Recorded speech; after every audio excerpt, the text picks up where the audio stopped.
Le programme Chaîne de valeur Riz a entamé une tournée de sensibilisation dans la vallée du fleuve Sénégal. Ce projet, qui accorde une grande place aux jeunes et aux femmes, s'inscrit dans le cadre du programme de l'autosuffisance en riz.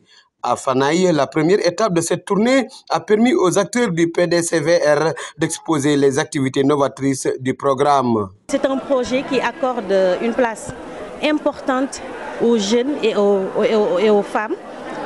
Donc d'où la nécessité pour nous, experts donc, en genre du projet, de venir donc, sensibiliser les populations, en particulier les femmes et les jeunes, donc, sur les opportunités du PDCVR.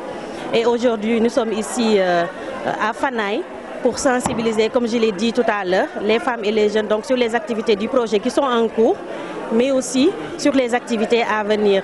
Et je voudrais souligner une chose très importante, c'est-à-dire la ligne de financement islamique du projet qui va être mise en place ici dans la zone nord, qui est d'un montant de 1 milliard de francs CFA, dont les 50% reviennent donc aux femmes et aux jeunes.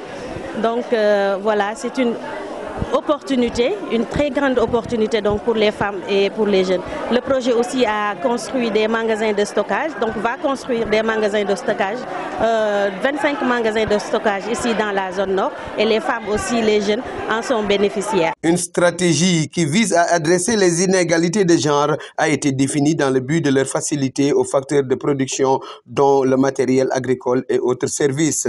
Le projet a défini une stratégie d'intégration du genre qui vise à adresser les inégalités de genre, donc notées dans l'accès et le contrôle des facteurs de production par les femmes et les jeunes.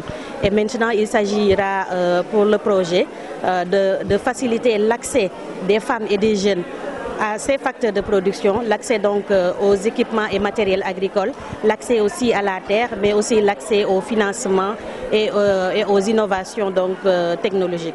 Toutefois, des renforcements de capacités font partie des perspectives du projet destiné aux femmes et jeunes dans le but d'accroître une utilisation pérenne des magasins de stockage. Le projet envisage donc de faire des formations en renforcement de capacités pour les femmes et les jeunes concernant les magasins de stockage. D'ailleurs, eux-mêmes, ils l'ont donc suggéré. Il faut qu'on les forme sur la gestion donc, des magasins, donc pour qu'il y ait un suivi et une utilisation donc, pérenne de ces magasins de stockage-là. PDCVR donc, a donné beaucoup de matériel, donc le petit matériel agricole à ses bénéficiaires. Il s'agit donc des décortiqueuses, des batteuses, des moissonneuses batteuses, des motoculteurs et des motofaucheuses, donc à l'ensemble de ces bénéficiaires. Ainsi s'achève cette première étape qui a permis aux populations de Fanaï d'exprimer leurs besoins et s'engager durablement dans la politique rusicole du Sénégal à travers le programme de chaîne de valeur Riz.